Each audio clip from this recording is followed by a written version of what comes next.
Isang kilalang doktor ang nag-ampon ng isang ulila pangunahin upang magsilbing tagapag-alaga ng kanyang may sakit na anak na babae. Sa kanyang pagbabalik sa bahay isang araw, siya'y labis na nagulat at natakot sa tanawing sumalubong sa kanya. Sa isang kaya-ayang mainit na hapon sa Monterrey, nakaupo si Lourdes sa tabi ni Evelyn sa sasakyan, puno ng halo-halong saya at kaba. Ang paglalakbay na ito ay sumisimbolo ng simula ng isang bagong yugto sa kanyang buhay. Napakasaya ko, sabi ni Lourdes, nanginginig ngunit taos puso ang boses. Hindi ko kailanman inakalang maampun ako, lalo na't halos 17 na ako. Karamihan sa mga tao mas gustong mag-ampon ng mga sanggol o napakabatang bata. Puno ng luha ang kanyang mga mata, sumasalamin sa lalim ng kanyang nararamdaman. Si Evelyn, habang nagmamaneho, ay tumingin kay Lourdes ng may init. Naiintindihan ko, mahinahong tugon ni Evelyn. Gayunpaman, mula sa unang mga pagkikita natin, nakita ko ang isang kakaibang katangian sa iyo, Lourdes, isang bagay na kumbinsido akong ikaw ang magiging perpektong kaibigan para sa anak kong si Carmen. Ang tono ni Evelyn ay parehong seryoso at maamo. Para bang pinag-isipan niya ng mabuti ang bawat salita. Kailangan ni Carmen ng isang kaibigan, isang taong nakakaunawa sa kanyang mga pinagdadaanan. Bukod dito, umaasa rin akong matutulungan mo siya sa pangangalaga. Mabigat ang kanyang karamdaman at nakakonfine siya sa bahay. Tumango si Lourdes, tinatanggap ang bigat ng mga salita ni Evelyn, habang ang kanyang mukha ay nagpapakita ng pinaghalong determinasyon at malasakit. Maasahan mo ako sa lahat, Evelyn, tugon niya ng may kumpiyansa, ngunit may lambing. Ang makalabas lang sa ampunan at makalayo sa mga naranasan ko doon ay sobra ng halaga sa akin. Sandali siyang natigilan, waring nag-iipon ng lakas ng loob upang magpatuloy. Mahirap ang buhay sa ampunan. Bilang pinakamatanda, pababa ng pababa ang pagkakataon kong maampon bawat taon. Pinapanood ko kung paano inaampon ang mas bata at tuwing may umaalis, parang may bahagi ng sarili ko ang nawawala rin. Tumingin siya sa bintana, pinagmamasdan ang mga tanawin na dumadaan. Hindi lang ito basta pag-iisa, patuloy niya, banayad ngunit malinaw ang boses. Parang pagiging hindi nakikita, hindi ka nais-nais. Lalo na sa gabi, mahirap ito. Marinig ang iyak ng mga mas bata, alam kong hindi ko sila maibibigay ang pamilyang labis nilang kailangan. Tumingin siya kay Evelyn, ang kanyang mga mata ay sumasalamin ng halo ng lungkot at pag-asa. Ngayon, kasama kayo ni Carmen, nararamdaman kong may pagkakataon akong magsimula muli isang tsansa na maging bahagi ng pamilyang matagal ko nang inaasam. Naiintindihan kong magiging mahirap ang pangangalaga kay Carmen. Mabilis na dagdag ni Lourdes. Nais tiyakin ang kanyang dedikasyon kay Evelyn, ngunit handa ako. Sa ampunan, madalas akong nag-aalaga ng mga bata. Iniintindi sila kapag sila'y may sakit o malungkot. Naniniwala akong inihanda ako ng mga karanasang iyon para sa pagkakataong ito upang suportahan si Carmen. Lumiwanag ang mukha ni Evelyn sa ginhawa at pasasalamat. Ramdam ko na may kakaibang bagay sa iyo, Lourdes. Mayroon kang mabuting puso, eksaktong kailangan ni Carmen. Wika niya, huminto sandali upang maingat na piliin ang kanyang mga salita. Sinubukan ko nang kumuha ng mga tagapag-alaga noon, ngunit wala ni isa ang naging angkop. Ang iba'y hindi makakonekta ng maayos kay Carmen, habang ang iba naman ay masyadong mapanghimasok. Napakasensitibo ni Carmen at napakahalaga para sa akin na may mapagkakatiwalaan. Naiintindihan ko, sagot ni Lourdes.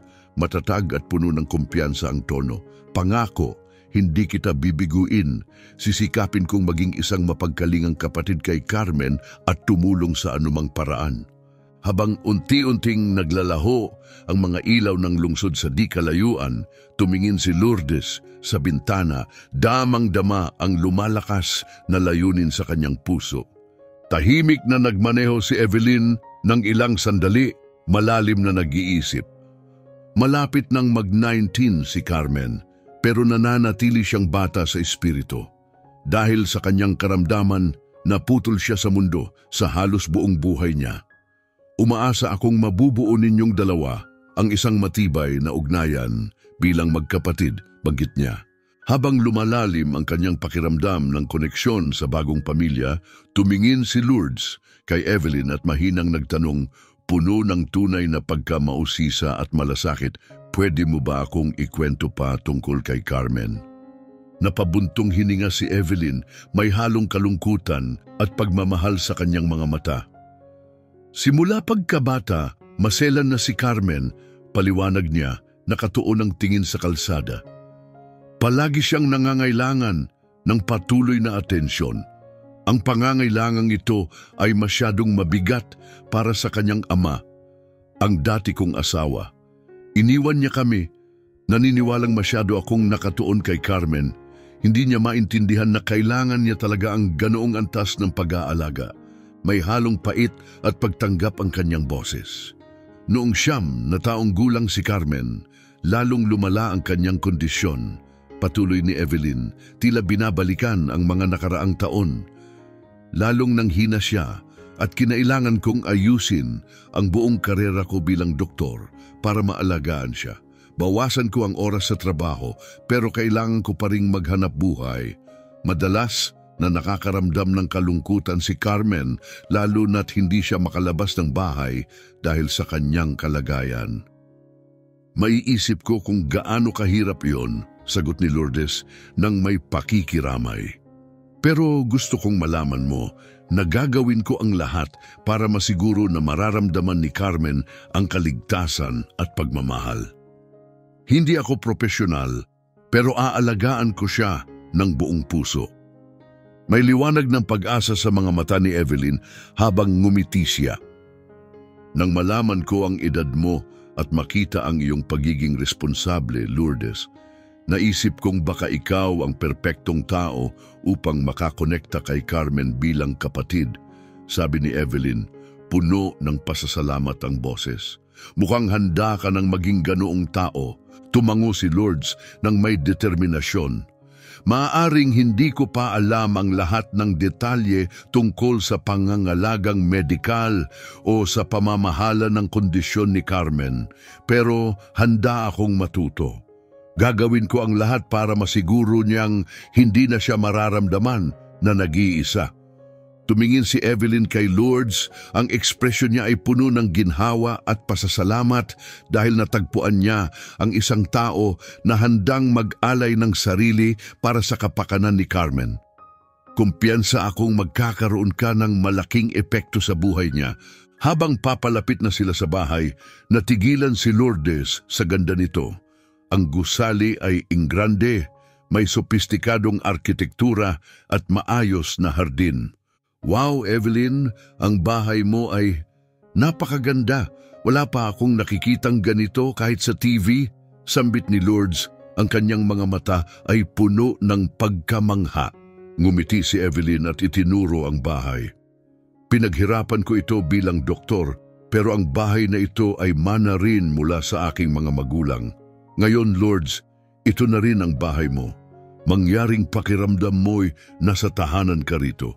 Nilagay niya ang kanyang kamay sa balikat ni Lourdes nang may pag-aalaga at tinakay siya papasok.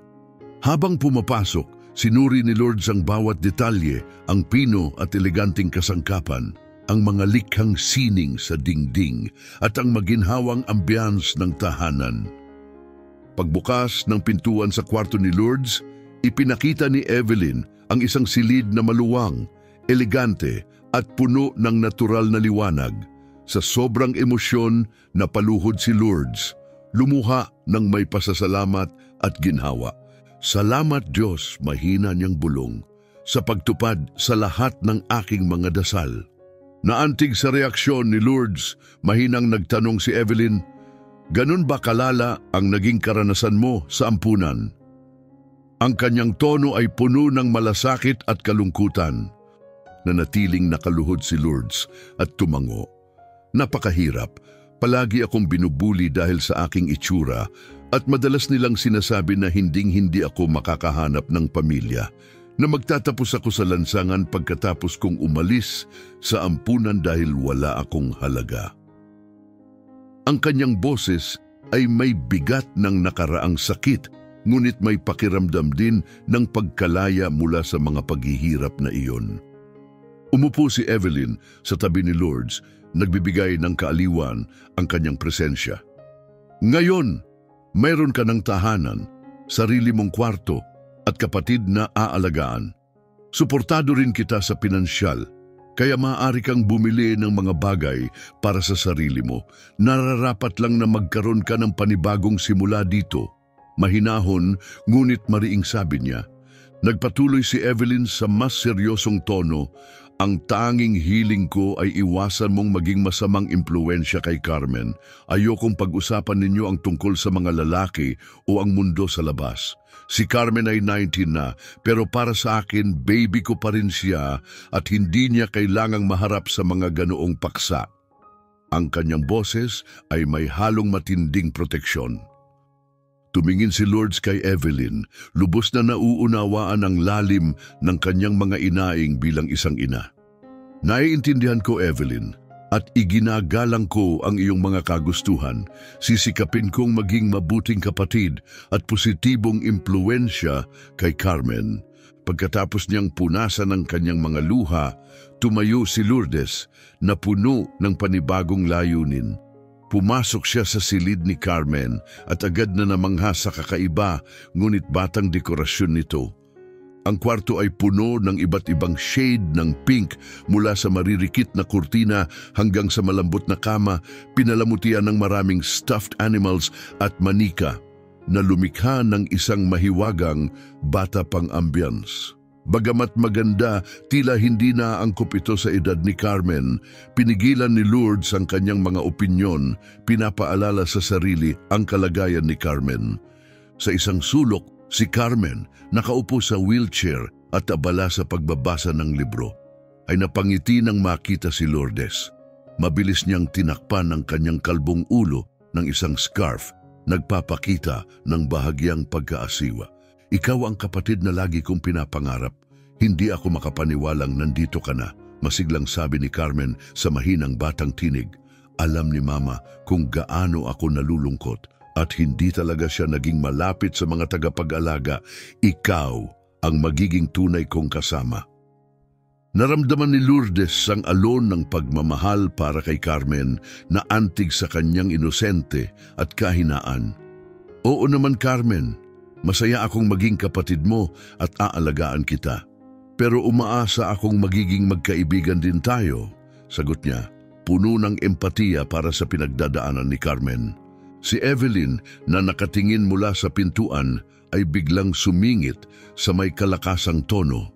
Siguraduhin mo lang, Carmen, na hindi mo makalimutan ang tungkol sa iyong ina at iwasan ang mga walang kwentang usapan. Mag-focus lang sa mga bagay na pambabae, sabi niya, may halong possessiveness sa boses. Nagulat si Lourdes sa tono ni Evelyn at saglit niyang inisip kung may selos ito, ngunit mabilis niyang ibinasura ang ideya. Iniuugnay iyon sa malalim na pag-aalaga ni Evelyn sa kanyang may sakit na anak.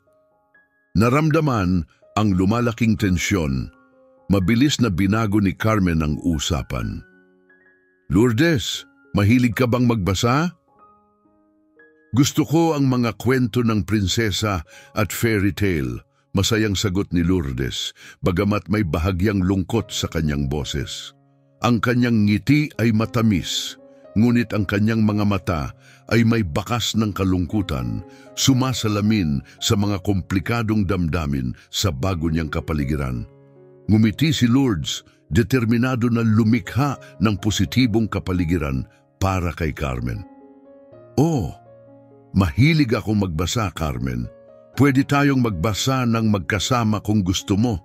Madalas akong magpalipas ng oras sa silid-aklatan ng ampunan, nawawala sa ibang mundo. Umupo siya sa tabi ni Carmen, dedikado na bumuo ng tunay na pagkakaibigan at magdala ng kasiyahan sa kanyang buhay sa kabila ng kanilang mga hinaharap na hamon. Habang unti-unting umaangkop si Lourdes sa kanyang bagong kapaligiran sa mga sumunod na araw, mabilis niyang napansin ang bigat ng kanyang mga bagong responsibilidad. Sa kabila ng kagandahan ng bahay, ang kawalan ng mga tauhan ay nangangahulugang bawat espasyo ay nangangailangan ng atensyon. Ang kanyang mga araw ay puno ng gawaing bahay mula sa pagwawalis ng sahig hanggang sa paglilinis ng malalaking bintana na nakatanaw sa hardin. Isang umaga habang naghahanda ng agahan si Lourdes, pumasok si Evelyn sa kusina. Ang ekspresyon nito ay nagmumuni-muni. Ang amoy ng sariwang brewed na kape ay humalo sa matamis na aroma ng mga prutas na maingat na hinihiwa ni Lourdes. "Lourdes, pwede ba kitang tanungin ng isang bagay?" Tanong ni Evelyn nakasandal sa granite na countertop. "Abala ka ba sa lahat ng trabahong ito? Alam kong marami ito para sa isang tao, lalo na para sa isang baguhan sa bahay." Sandaling huminto si Lourdes sa paghiwa, tumingin kay Evelyn na may halong sorpresa at pag-unawa. "Hindi naman," tapat niyang sagot. "Sa ampunan, bahagi ng araw-araw na buhay ang pagiging masipag. Ginagawa namin ang lahat, paglilinis, pagluluto, pag-aalaga sa isa't isa. Sanay na ako sa hirap at sa totoo lang, masarap sa pakiramdam na may maiaambag ako rito." Nagpatuloy siya sa kanyang gawain, bagamat ang kanyang isipan ay lumilipad, iniisip ang kabalintunaan ng isang bahay na tila puno ngunit pakiramdam ay kulang. Napabuntong hininga si Evelyn, ngunit tila may isa pang tanong na bumibigat sa kanya. "At tungkol naman sa pagluluto, natutunan mo rin ba iyon sa ampunan?" "Kailangan kong tanggalin ang cook namin kamakailan?" binanggit ni Evelyn ng may kaswal na tono. Ngunit napansin ni Lourdes ang bahagyang tensyon sa kanyang boses na nagpapahiwatig ng pag-aalangan sa paksa. Sandaling nag-isip si Lourdes bago sumagot. "Oo, madalas akong tumutulong sa kusina. Kaya kong magluto ng mga simpleng ngunit masasarap na pagkain. Masaya rin akong matuto kung kinakailangan." Pinagmasdan niya si Evelyn ng mabuti, sinusubukang intindihin ang mga nakatagong kahulugan sa bawat pagtanggal ng mga tauhan. "Magaling," sagot ni Evelyn, ang ngiti ay tila pilit. Ang diet ni Carmen ay kailangang magaan dahil sa kanyang sensitibong tiyan. Kadalasan, kumakain siya ng mga sopas at maliliit na pagkain. Walang masyadong enggrande na kinakailangan. Kung masyado siyang mahina, binibigyan ko siya ng gamot ng intravenously. Pinukaw ng kuryosidad, mahinang nagtanong si Lourdes, "Lagi bang sopas at maliliit na pagkain lang? Hindi ba niya nasusubukan ang ibang pagkain tulad ng salad o mas mabigat na pagkain?" Ang kanyang tinig ay may halong pag-aalala at pagtataka sa mahigpit na dieta ni Carmen. Mabilis na naging seryoso ang mukha ni Evelyn. "Ako ang nakakaalam ng pinakamabuti para kay Carmen. Napakahalaga na sundin ang mga rekomendasyon ko ng eksakto. Ayokong magkaroon ng anumang komplikasyon." Mariing sabi niya, ang tono'y matalim at walang puwang para sa karagdagang talakayan. Ang palitang iyon ay nagbigay kay Lourdes ng pagkakataong masilip ang ibang aspeto ni Evelyn. Nararamdaman niya ang bigat ng mga salita ni Evelyn at sa isang mapagpakumbabang tango, sumagot, "Naiintindihan ko po, ma'am. Hindi ko po layuning questionin ang inyong desisyon. Gusto ko lang po ang pinakamabuti para kay Carmen tulad ninyo." Iniwas ni Lourdes ang kanyang tingin, puno ng halong kalituhan at pag-aalala. Sinusubukan pa rin niyang maunawaan ang masalimuot na dinamika sa loob ng bahay, isang palaisipan na tila nagtatago ng mas marami kaysa ipinapakita. Isang tahimik na hapon, habang wala si Evelyn, nasa sala si Lourdes.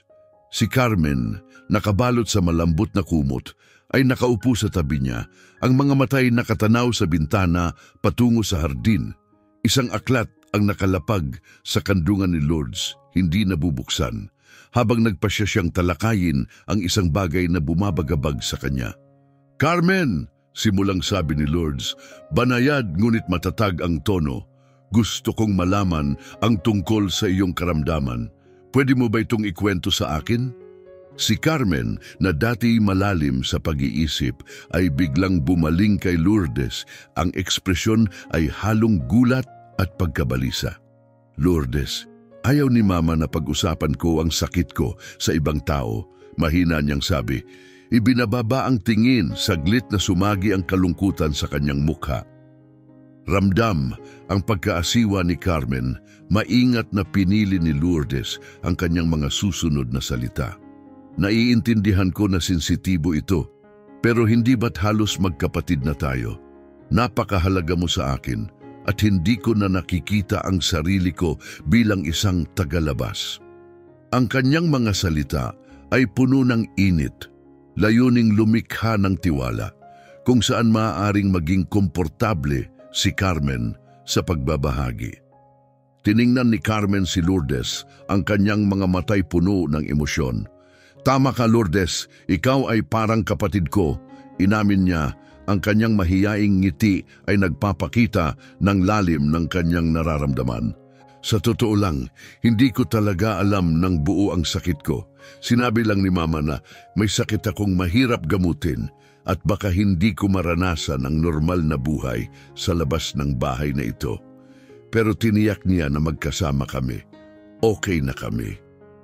Habang lumalago ang kuryosidad at pag-aalala ni Lourdes, nagpatuloy siya, "May cancer ka ba? Kaya mo ba inahihiya ang iyong ulo?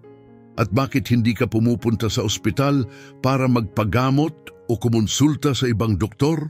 Dahan-dahang umiling si Carmen, puno ng kawalang katiyakan ng mukha.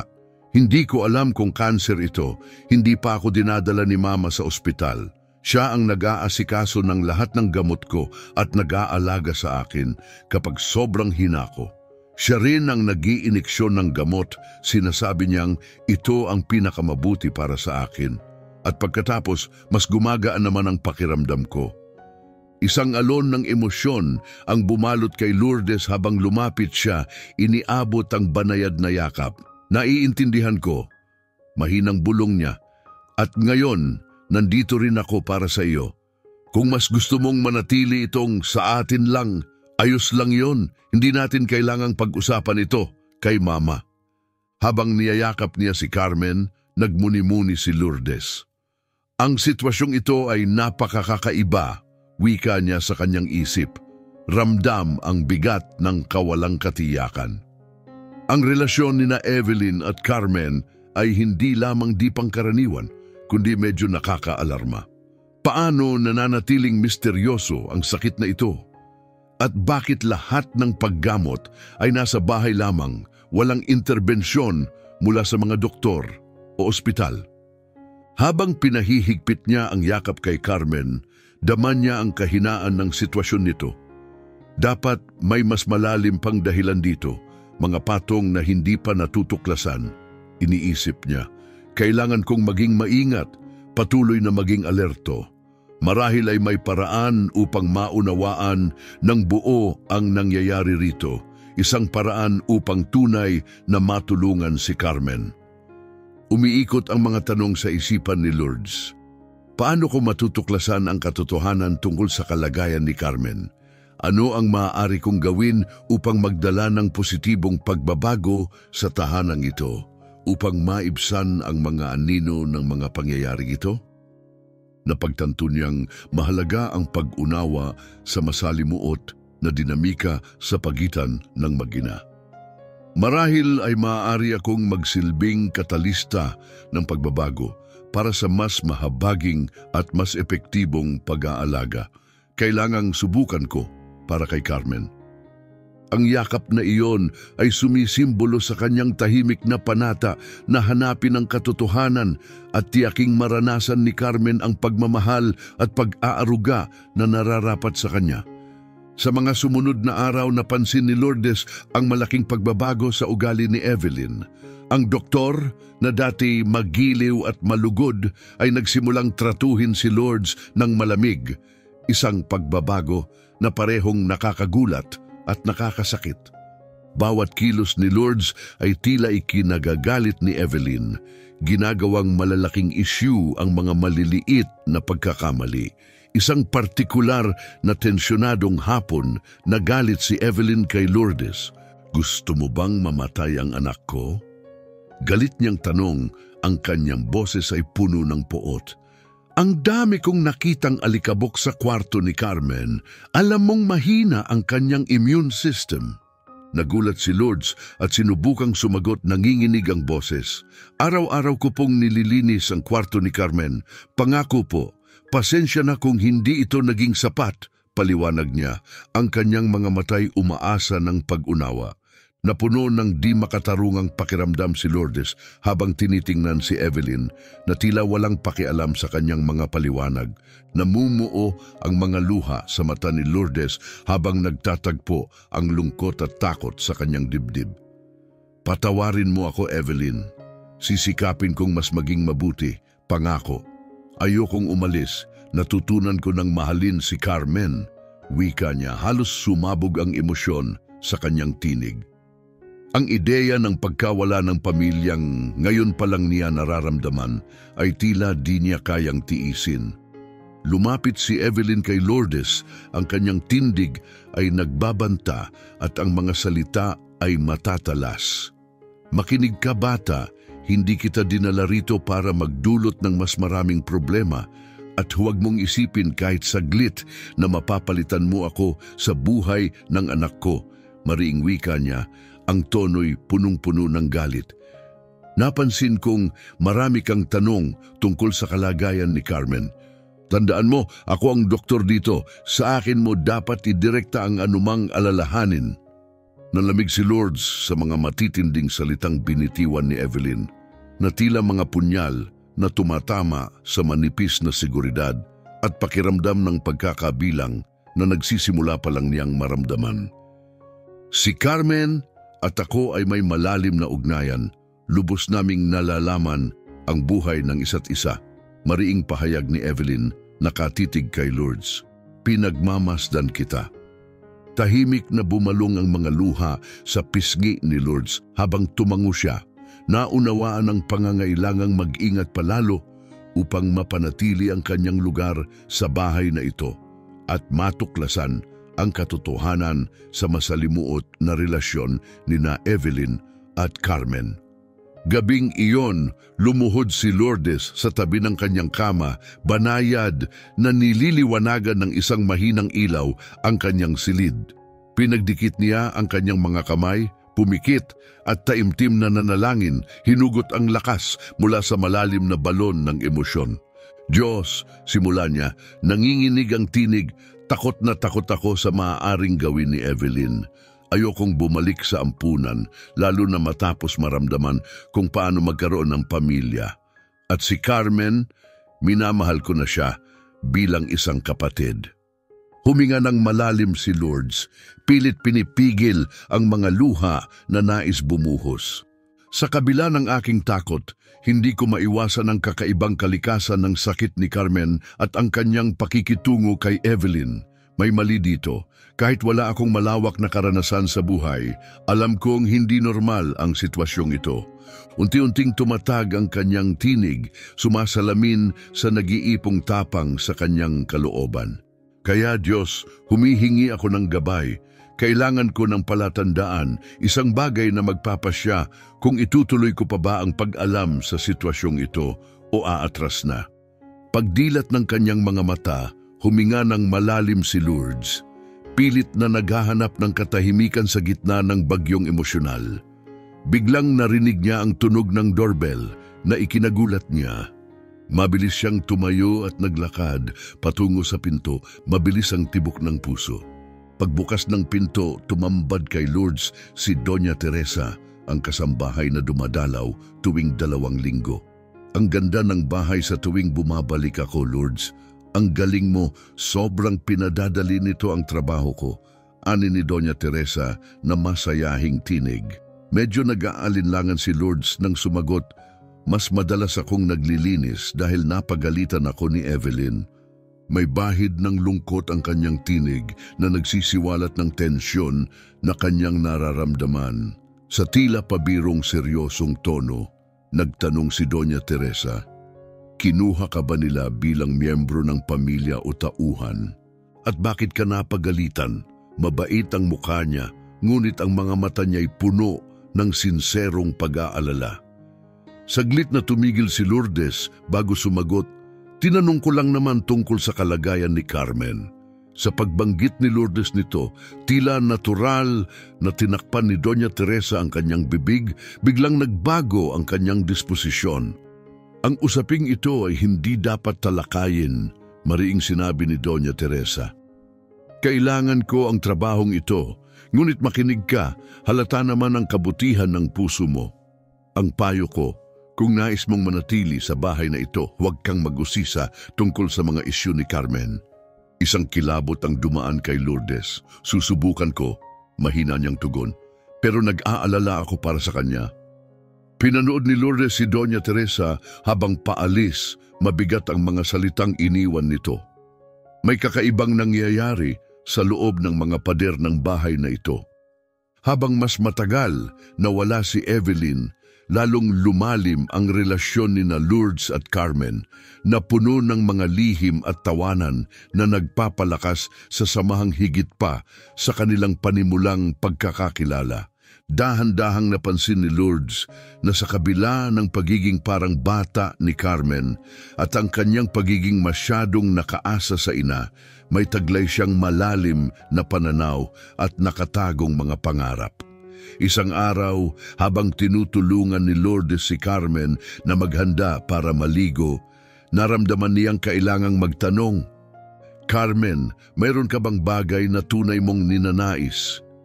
Mahinang tanong niya habang inaayos ang temperatura ng tubig. Nakaupo sa tabi ng bathtub, ibinaling ni Carmen ang kanyang tingin kay Lourdes, tila malalim na nag-iisip. "Ang marinig ang dagat," mahina niyang bulong, "maramdaman ang alon sa aking mga paa. Pangarap kong maranasan ng isang malalim na pag-ibig." Lalo pa niyang ibinaba ang kanyang boses na parang takot na baka may makarinig. "Pero hindi dapat malaman ni Mama. Ninanakaw ko ang mga sandali sa mga kwento ng pag-ibig mula sa aklatan at pinapangarap kong makatakas sa sakit na ito para mabuhay tulad ng ibang kabataan." "Carmen!" sigaw ni Lourdes sa takot, hinahabol ang walang malay na kapatid sa kanyang mga bisig. Ang malakas na tunog ng pagkabagok ay umalingaw-ngaw sa banyo, nagpapatigil kay Lourdes sa takot. Agad-agad sinubukan niyang gisingin si Carmen, marahang iniuga. "Carmen, huwag mo akong iwan. Ikaw ang pinakamagandang nangyari sa akin," iyak niya, bumubuhos ang luha sa kanyang pisngi. Takot at determinasyon ang nagsanib sa kanyang kalooban na nagtulak sa kanya upang kumilos. Binaliwala ang mahigpit na utos ni Evelyn, nanginginig ang mga kamay ni Lourdes habang dinadampot ang telepono. Tinatawagan ang emergency services habang sinusubukang pakalmahin ang kanyang mabilis na tibok ng puso. "Emerhensya, paano namin kayo matutulungan?" tanong ng kalmadong boses sa kabilang linya. Huminga ng malalim si Lourdes, sinubukang patatagin ang kanyang tinig. "Kailangan ko agad ng ambulansya. Nawalan ng malay ang kapatid kong si Carmen at malubha ang pagkabagok sa ulo niya. Hindi ko alam ang gagawin, natatakot ako," detalyado ni Lourdes, nanginginig ang tinig dala ng bigat ng sitwasyon. "Naiintindihan, pakiibigay ang inyong address at magpapadala kami agad ng ambulansya," mabilis na tugon ng operator. Agad na ibinigay ni Lourdes ang address, nilalabanan ng panik na bumabalot sa kanya. May medical siyang kondisyon pero hindi ko alam ang mga detalye. Ang aming ina ang nag-aasikaso ng lahat ng tungkol sa kanyang kalusugan, ngunit hindi niya ito sinasabi sa akin. Pakiusap, bilisan ninyo. Siya ang lahat para sa akin, dagdag ni Lourdes. Halos masakal ng emosyon. Parating na kami, subukan mong kumalma. Mahalaga na huwag mong ilipat ang iyong kapatid maliban kung kinakailangan. Manatili sa tabi niya at kausapin siya, payo ng operator, nagbibigay ng kaunting aliw. Mananatili ako sa linya hanggang dumating ang tulong. Hawak-hawak si Carmen ng maingat, sinimulan siyang kausapin ni Lourdes, umaasang naririnig siya ng kanyang kapatid. Carmen, pakinggan mo ang boses ko. Narito ako sa tabi mo. Magiging maayos ka. Parating na ang tulong. Hindi kita iiwan, kapatid. Pakiusap, maging matatag ka para sa akin. Pagsusumamo ni Lourdes. Habang bumubuhos ang kanyang mga luha at hinahaplos ang kamay ni Carmen, buong pananabik na hinihintay ang tunog ng ambulansya. Sa ospital, agad kumilos ang mga doktor habang si Lourdes ay naghintay ng may labis na pag-aalala. Nang magkamalay si Carmen, tila nalilito at hindi mapalagay ang kanyang mukha. Lumapit si Lourdes sa doktor at ipinaliwanag ang kanilang relasyon. Ibinabahagi ang kakaunting impormasyon na alam niya. Basta na lang siyang nawalan ng malay. May sakit siya pero hindi ko alam kung ano yon. Pilit na sinasabi ng aming ina na hindi siya maaaring umalis ng bahay. Ani ni Lourdes, nanginginig ang boses dala ng kawalan ng katiyakan at takot. Tumango ang doktor, nananatiling kalmado ngunit seryoso. Gagawa kami ng ilang pagsusuri upang matukoy ang dahilan ng kanyang pagkahimatay. Sa ngayon siya ay ligtas at wala sa agarang panganib. Mukhang hindi masyadong malala ang pinsala ko aniya, nagbigay ng bahagyang aliw sa gitna ng kaguluhan. Narinig ni Carmen ang usapan at mahigpit na hinawakan ang braso ni Lourdes. Pakiusap, Lourdes, dalhin mo ako pa uwi. Natatakot ako sa maaaring gawin ni Mama. Hindi mo siya kilala, kaya niyang sirain ka. Bulong ni Carmen ng madiin, nanlalaki ang mata sa takot. Nagtagpo ang tingin nila ni Lourdes na mas lalo pang nagpatibay sa kanyang determinasyon. Sa ngayon, walang mas mahalaga kaysa sa kalusugan mo, mading sabi ni Lourdes, mahigpit na hinawakan ang kamay ni Carmen. Aalagaan kita anuman ang mangyari. Bumalik ang doktor sa silid, may mabigat na ekspresyon na nagpaigting ng tensyon kina Lourdes at Carmen. Mayroon akong balita na parehong mabuti at nakakalito, wika niya, tumitingin sa dalawa. Nanginginig sa takot ngunit gustong umalis agad. Mabilis na sumingit si Carmen. Pakiusap, sabihin muna ang mabuting balita. Gusto kong umalis na. Sumang-ayon ng doktor bagamat tila nalilito pa rin. Ang mabuting balita ay wala kaming natuklasang malubhang problema, Carmen. Ang nakakalito lang ay parang wala kang seryosong kondisyon sa kalusugan. Ang pangunahing problema ay matinding malnutrisyon at malaking kakulangan sa bitamina D na marahil ay dulot ng kawalan ng exposure sa araw. Wala kaming nakita na bakas ng kanser o anumang kasaysayan ng paggamot para dito. Naramdaman ni Lourdes ang isang alon ng kumpirmasyon. Tugma ang natuklasan ng doktor sa kanyang mga hinala. Si Carmen, gayunpaman, ay mukhang defensive at hindi naniniwala. Walang alam ang doktor na yan, madiing sabi niya. Mas magaling ang mama ko bilang doktor at mas alam niya ang tungkol sa kondisyon ko. Hinila ni Lourdes ang doktor sa isang pribadong pag-uusap. Kailangan kong talakayin ang aming buhay sa bahay, wika niya, nang may pagkaapurahan. Ang asal ni Evelyn kay Carmen ay lagi ng tila kakaiba. Pinaghihinalaan kong sinasadya niyang panatilihin si Carmen na may sakit. Napansin kong hindi nalalagas ang buhok ni Carmen, ngunit regular na ginugupit ni Evelyn ang kanyang buhok. Naging seryoso ang ekspresyon ng doktor habang nakikinig. Pamilyar ka ba sa Munchausen syndrome by proxy? Tanong niya, saka ipinaliwanag.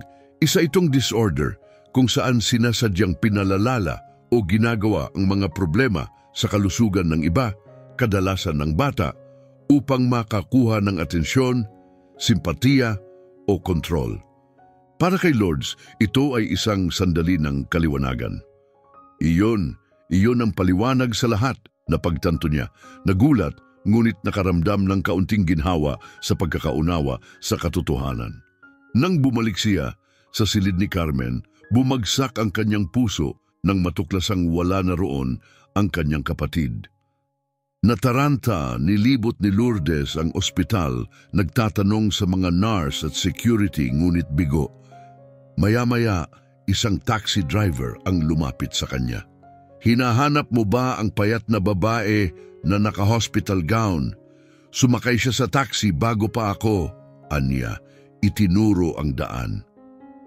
Pinanawan ng lakas si Lourdes.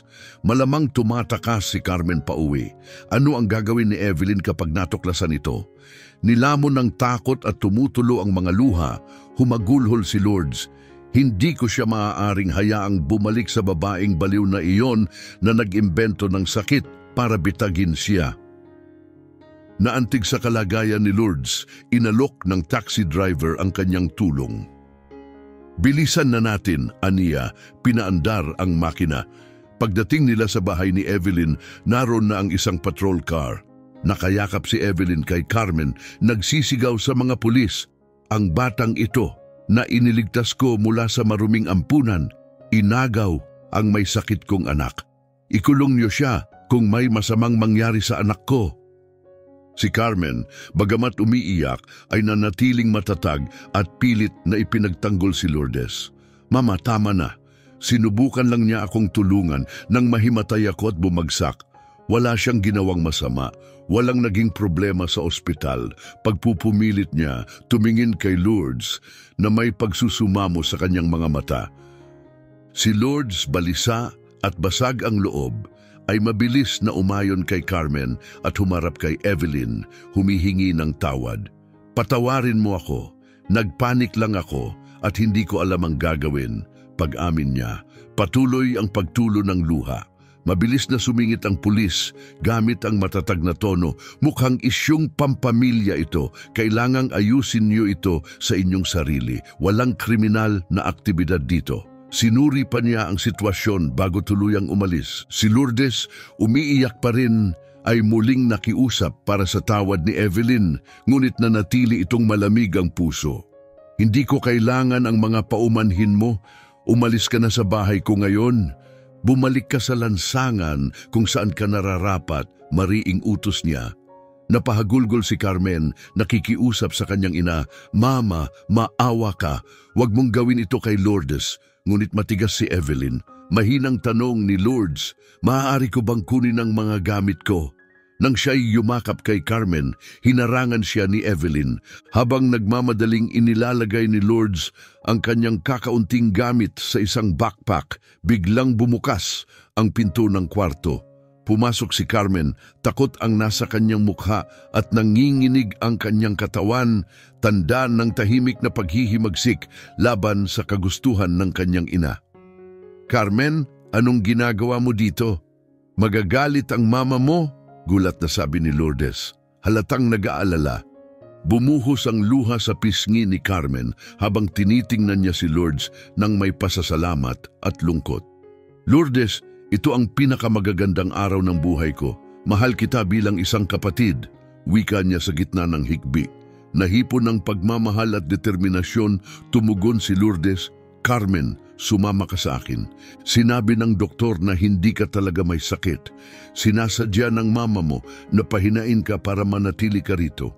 Ang buhok mo ay tutubo ng normal kung hindi niya ito ginugupit. Maaari tayong tumakas at sa wakas maranasan ang dagat. Umiling si Carmen, tila naguguluhan at nag-aatubili. Hindi ko kayang iwan si Mama, Lourdes. Kailangan niya ako, mahinang sabi niya. Mariing sagot ni Lourdes, mali ang ginagawa ni Evelyn sa'yo. Karapatan mong mabuhay ng malaya, makahanap ng kaligayahan, makita ang mundo sa labas ng mga pader na ito. Hindi ito tama. Gagawin ko ang lahat para tulungan ka. Nagyakapan sila, tanda ng masakit na pamamaalam at pangakong muling magkikita balang araw. Biglang bumukas ang pinto at pumasok si Evelyn, nagngangalit ang mukha. "Lumayas ka na sa bahay ko ngayon," sigaw niya kay Lourdes. "Isa kang traidor, isang walang kwentang ulila. Huwag ka nang babalik pa." Punong-puno ng galit at puot ang boses ni Evelyn. Si Lourdes, tumutulo ang mga luha, ay muling tiningnan si Carmen bago lumabas ng silid. Bagamat alam niyang kailangan niyang umalis, tahimik niyang ipinangako sa sarili na hahanapan niya ng paraan upang mailigtas si Carmen. Ngayoy mag-isa na sa lansangan, nakatayo si Lourdes na may dalang backpack na naglalaman ng kakaunting gamit at kaunting ipon. Natutulala, sinubukan niyang mag-isip ng susunod na gagawin, puno ng kawalan ng katiyakan at takot. "Diyos ko, ano ang gagawin ko ngayon?" Sa sandaling iyon, isang ideya ang biglang sumagi sa kanyang isipan. Naalala niya ang paliwanag ng doktor tungkol sa kondisyon ni Carmen at ang posibleng pagiging ilegal ng ginagawa ni Evelyn. Buo ang loob, nagpunta si Lourdes pabalik sa ospital upang humingi ng tulong sa doktor. Pagbalik niya, umiiyak niyang ibinahagi ang kanyang karanasan sa doktor. "Pinalayas na ako at hindi ko alam ang gagawin. Mayroon kang mga record medical ni Carmen. Maaari mo ba akong tulungang iligtas ang kapatid ko?" Taimtim niyang pagsusumamo. Naantig ang doktor sa kalagayan ni Lourdes at niyakap siya ng mahigpit. "Kokolektahin ko ang lahat ng resulta ng pagsusuri ni Carmen. Lumapit tayo sa pulis at social services upang matiyak na may ligtas kang matutuluyan ngayong gabi." Alok niya, halatang may malasakit at determinasyon sa kanyang boses. Magkasama silang nagpunta sa istasyon ng pulis kung saan ibinahagi ng doktor ang maselang kondisyon ni Carmen. Kailangang magkaroon ng agarang aksyon. Nasa panganib ang batang ito, wika niya sa opisyal. Naalala ni Lourdes na si Evelyn ay papasok sa trabaho kinabukasan at wala sa bahay, kaya iminungkahi niya ang isang estratehiya. Dapat nating samantalahin ang pagkakataong maialis si Carmen habang wala si Evelyn. Mungkahi niya puno ng pag-aalala, matamang nakinig ang opisyal at inamin ang bigat ng sitwasyon. Bagamat malakas na ebidensya ang mga resulta ng pagsusuri, kakailanganin natin ang mismong pahayag ni Carmen upang makakilos ng legal, diin niya.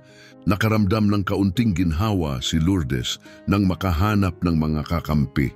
Ngunit batid niyang mahirap ang daan patungo sa hustisya. Kinabukasan, sa pag-alis ni Evelyn papunta sa trabaho, dumating sina Lourdes at ang mga pulis sa bahay upang simulan ang pagsagip.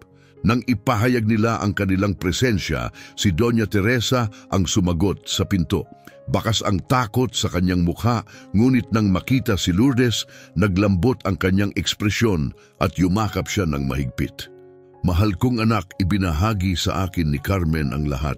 Bagamat simple lamang ang bahay ko, bukas ang pinto ko para sa iyo. Karapat-dapat kang suportahan dahil sa kabutihan mo at nandito ako para tumulong," ani Doña Teresa. Punong-puno ng damdamin ang kanyang boses. Naantig si Lourdes sa kilos ni Doña Teresa at nagpasalamat, ngunit ipinaliwanag ang kanilang misyon. "Dumating ako kasama ang mga pulis ngayon. Narito kami upang iligtas si Carmen. Kakailanganin din namin ang iyong suporta," pahayag ni Lourdes, puno ng determinasyon. Nagulat si Doña Teresa, ngunit sumagot ng may emosyon, "Himala ito, tinugon ang mga panalangin ko. Ililigtas natin ang batang iyon." Pinahid niya ang kanyang luha at tumindig ng matatag upang tulungan ang mga pulis sa lahat ng impormasyong naipon niya sa loob ng maraming taon tungkol sa bahay. Habang itinatala ng mga pulis ang mga testimonya, muling nagkita sina Lourdes at Carmen. Ang kanilang muling pagkikita ay puno ng emosyon habang nagyakapan, tumutulo ang mga luha sa kanilang pisngi. Carmen, mahalagang magpakatatag ka ngayon, higit kailanman, pakiusap ni Lourdes. Maaaring ito na ang tanging pagkakataon natin. Kailangan mong magsalita sa mga pulis. Sa gitna ng hikbi, ibinulalas ni Carmen ang kanyang saloobin. Hindi ko kayang ipagkanulo ang mama ko. Mahal ko siya, nanginginig niyang sabi, puno ng lungkot ang tinig. Niyaakap siya ni Lourdes nang mahigpit at pinapalakas ang loob niya. Kailangan mong maging matapang, magkapatid tayo magpakailanman at palagi akong nasa tabi mo. Mararating natin ang dagat ng magkasama, ngunit kailangan mong hanapin ang iyong lakas. Sa mga mapagpalakas na salita ni Lourdes, pumayag si Carmen na ibahagi ang kanyang kwento sa mga awtoridad. Bago humarap sa opisyal, humarap siya kay Lourdes at nakiusap. Ipinapangako mo bang mananatili kang nasa tabi ko magpakailanman? Pinunasan ni Lourdes ang kanilang mga luha at sinagot ng may kasiguruhan, palagi. Magkapatid tayo habang buhay, huwag mong kakalimutan yan. Harap sa opisyal, sinimulan ni Carmen ang pagsasalaysay ng kanyang buhay. Ikinuwento kung paano siya kinulong ng ina sa bahay. Pinaniwalaang masyado siyang may sakit upang lumabas at ang lahat ng kailangan niya ay manggagaling lamang sa ina. Sinabi niya sa akin na lahat ng kailangan ko ay mula lang sa kanya. Ani ni Carmen, nanginginig ang tinig habang dumadaloy ang luha sa kanyang pisngi. Ang kanyang mga kwento ay nagbigay ng bigat ng kalungkutan at determinasyon sa buong silid. Samantala sa pagdating ni Evelyn at makita ang nangyayari sa kanyang bahay, ang kanyang pagkabigla ay naging pagkataranta. Bumaba siya ng kotse na umiiyak at desperado. Nasaan ang anak ko? Ano ang ginawa niyo sa kanya? May sakit siya. Hindi niyo naiintindihan. Hindi siya maaaring hawakan. Ang kanyang takot ay may halong galit. Nang makita niyang lumabas si Lourdes mula sa bahay kasama si Carmen, mas lalo siyang nagngalit. Dali-dali siyang lumapit, galit na galit ang kanyang mga mata, ngunit agad siyang pinigilan ng mga pulis. Inaaresto ka, Evelyn, deklarasyon ng opisyal. Binabanggit ang mga kaso ng pang-aabuso, maling pagkulong at tangkang pagpatay. Ipinahamak mo ang buhay ng iyong anak sa iyong mga ginawa. Sa panonood ni Carmen, habang nakaposas ang ina, bumalot sa kanya ang napakaraming emosyon. Nabigatan siya sa katotohanan at mga taon ng naipong damdamin, dahilan upang isigaw niya, "Mama, patawarin mo ako." Nanginginig ang kanyang boses na puno ng sakit at kalituhan. "Bakit mo ito ginawa? Lagi akong naniniwala sa iyo, ikaw ang lahat sa akin." Iyak niya, puno ng mga tanong na matagal na niyang kinikimkim. "Bakit mo ako ikinulong? Sinabi mong may sakit ako kahit hindi. Bakit mo ako inilihim sa lahat, pinagkaitan ng lahat?" Tiningnan ni Carmen ang mga mata ng ina, naghahanap ng mga sagot. "Gusto ko lang naman maging anak mo, mahalin mo bilang anak. Pero ang pagmamahal mo ay parang bilangguan, isang bilangguan na halos pumatay sa akin." Sabi niya, unti-unting tumitibay ang kanyang tinig sa kabila ng mga luha. "Ninakaw mo ang mundo sa akin, Mama," dagdag ni Carmen. Ang boses ay halo ng lungkot at galit. Inilalabas ang mga taong ng manipulasyon at kontrol. "Pinagkaitan mo ako ng mga pagkakataon para matuto, mag-explore at magmahal. Lumaki akong nasa anino ng isang imahinaryong sakit, naniniwala na kailangan ko ang pangangalaga mo para mabuhay, pero hindi pala totoo." Ang kanyang napagtanto ay nagdala ng kalayaan sa kanyang damdamin habang nauunawaan niya ang buong lawak ng kanyang pinagdaanan. "Mama, mahal kita, hindi magbabago iyon. Pero sinaktan mo ako sa paraang mahirap ipaliwanag. Kailangan kong tuklasin kung sino ako, si Carmen, hindi ang may sakit na Carmen, kundi ang sarili kong pagkatao." Ani niya, matatag at malinaw ang tono. Tinitigan niya ang ina sa huling pagkakataon. Ang kanyang mga mata ay naglalahad ng parehong pagmamahal at sakit. Sana maunawaan mo ang pinsalang idinulot mo at makatagpo ka ng kapayapaan. Ako rin ay maghahanap ng kapayapaan malayo rito. Pagtatapos niya, bumaling kay Lourdes para sa aliw. Si Lourdes na nagpakita sa kanya ng tunay at walang kondisyong pagmamahal ay niyakap siya ng mahigpit. Samantala si Evelyn na ngayon ay nakaposas na ay pinanood sila habang umaagos ang luha sa kanyang mga mata na puno ng galit. Sinira mo ang lahat, Lourdes, galit na sabi ni Evelyn. Isa kang halimaw, winawasak mo ang pamilya ko. Ang kanyang mga salita ay puno ng sama ng loob, tila sumaksak sa hangin ng tensyon. Sa mga sumunod na araw, mabilis at patas na naihatid ang hustisya. Si Evelyn ay nahatulan ng mahabang panahon ng pagkakakulong at napagdesisyonan na ang kanyang mga ari-arian ay ililipat kina Lourdes at Carmen. Sa pagbigkas ng hatol, yakap-yakap ni Lourdes si Carmen na umiiyak, bumulong siya. Carmen, aking kapatid, ngayon ikaw ay tunay ng malaya upang mabuhay ng buhay na nararapat para sa iyo. Tuklasin natin ang dagat, maghanap ng mga bagong pakikipagsapalaran at matagpuan ang pag-ibig. Ang mundo ay iyo.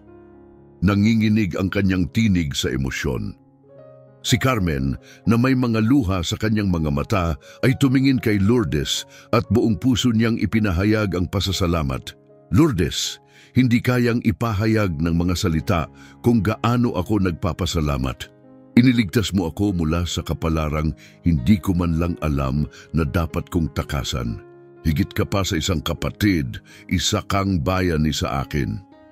Sa loob ng courtroom na iyon, nagbahagi sila ng isang malalim na sandali ng emosyon at pasasalamat na nagsilbing simula ng isang bagong kabanata na puno ng pag-asa at walang hangganang posibilidad. Sa kanilang bagong kalayaan at sa pagkakakulong ni Evelyn, sabik na hinarap ni Lourdes at Carmen ang isang mas maliwanag na hinaharap. Ginamit nila ang minanang yaman upang planuhin ang kanilang unang paglalakbay na magkasama. Isa sa kanilang mga pangarap ay sa wakas makita ang dagat, isang matagal ng hangarin ni Carmen. Nakatayo sa dalampasigan, habang nakalatag ang malawak na dagat sa kanilang harapan, tinanong ni Lourdes si Carmen habang ang kanyang mahabang buhok ay sumasayaw sa simoy ng hangin. Carmen, ano ang pakiramdam na sa wakas ay makita ang dagat na matupad ang iyong pangarap? Pinagmasdan niya ang dalisay na kasiyahan sa mukha ni Carmen. Si Carmen, nararamdaman ang buhangin sa ilalim ng kanyang mga paa at nakatingin sa malawak na karagatan, ay sumagot, parang nararamdaman ko ang Diyos sa alon at ang pag-ibig sa aking puso. Higit itong kahanga-hanga at makapangyarihan kaysa sa inakala ko. Nagningning ang mga luha ng kagalakan at pasasalamat sa kanyang mga mata. Mahal kita, Lourdes. Habang buhay akong magpapasalamat sa lahat ng ginawa mo para sa akin, ibinigay mo sa akin ang aking buhay pabalik. Wika niya habang yakap si Lourdes at magkasamang nakatingin sa abot tanaw. Ang mga sumunod na taon ay puno ng kagalakan at pagtuklas para kay Carmen na buong yakap ang buhay at natagpuan ang kanyang kaluluwa sa isang pagkakataong tila itinadhana. Magkasama, tinanggap nila ang isang anak na babae na pinangalanang Lourdes, sumasalamin sa paikot na kalikasan ng buhay at sa pagmamahal na ngayon ay bumalot sa buhay ni Carmen. Bagamat paminsan-minsan niyang naiisip ang mga pagtatangka ng kanyang ina na makipag-ugnayan muli, ang mga masakit na alaala ng manipulasyon ni Evelyn ay nagtulak sa kanya upang magpatuloy nilisan ang mga anino ng nakaraan. Si Lourdes, sa pagbabalik tanaw sa kanyang makabuluhang paglalakbay, ay nagpasya na iukol ang kanyang pasasalamat at yaman sa ampunang kanyang kinalakihan. Sa kanyang pakikipag-usap sa mga namamahala sa ampunan, ibinahagi ni Lourdes ang kanyang pangarap. Nais kong bilhin at pagandahin ang ampunang ito. Balak kong palawakin, gawing moderno at pangalanan itong Sisterly Love Orphanage bilang parangal sa ugnayan namin ni Carmen, isang patunay sa kung ano ang kayang makamit sa pagkakaisa. Aninya, puno ng sigasig at determinasyon. Ang mga administrador lubos na naantig sa dedikasyon at kagandahang loob ni Lourdes ay mainit na tumugon. Ito ay kahanga-hanga, Lourdes. Ginagawa mong isang tunay na kanlungan ng pagmamahal at pag-asa ang pasilidad na ito para sa mga bata. Obserbasyon ng isa sa mga tagapamahala. Nagmalambot ang ekspresyon ni Lourdes, nangingilid ang luha sa kanyang mga mata. Bilang isang lumaki rito, nauunawaan ko ang pakiramdam ng pagiging napabayaan at walang nagmamahal. Layunin kong iparamdam sa bawat bata dito na sila'y kabilang sa isang mapagmahal na tahanan, na sila'y mahalaga at magkaroon sila ng lahat ng pagkakataong umunlad.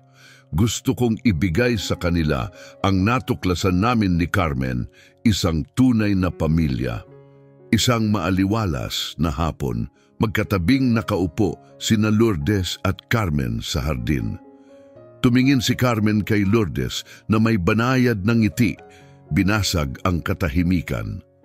Alam mo, Lourdes, minsan iniisip ko ang lahat ng pinagdaanan natin.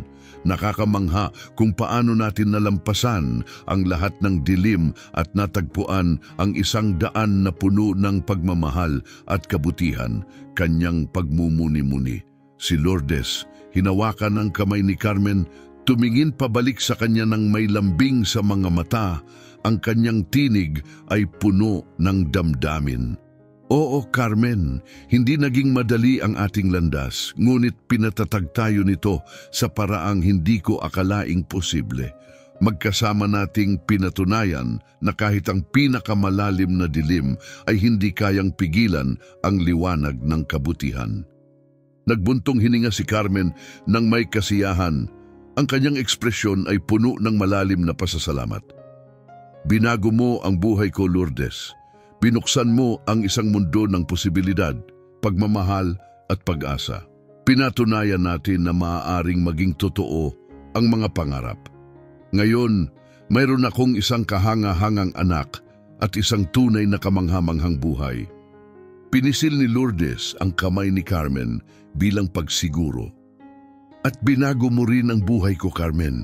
Binigyan mo ako ng layunin, ng dahilan upang patuloy na mahalin ang mga kababalaghan ng buhay. Palagi akong narito para sa iyo, pangako niya. Magkasama silang naupo ng tahimik, pinagmamasdan ang langit na pininturahan ng matingkad na kulay. Isa itong payapang sandali, isang tahimik na pagdiriwang ng kanilang matibay na ugnayan at ang maaliwalas na hinaharap na naghihintay sa kanila. Kung nahanap mong nakakabagbag damdamin ang kwentong ito, pakibigyan ito ng isang like at mag-subscribe sa aming channel.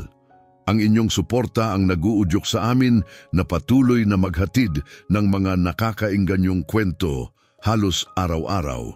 Huwag palampasin ang aming susunod na kapanapanabik na kwento na malapit nang mapanood sa inyong screen. Tunay naming pinahahalagahan ang inyong suporta. Hanggang sa muli.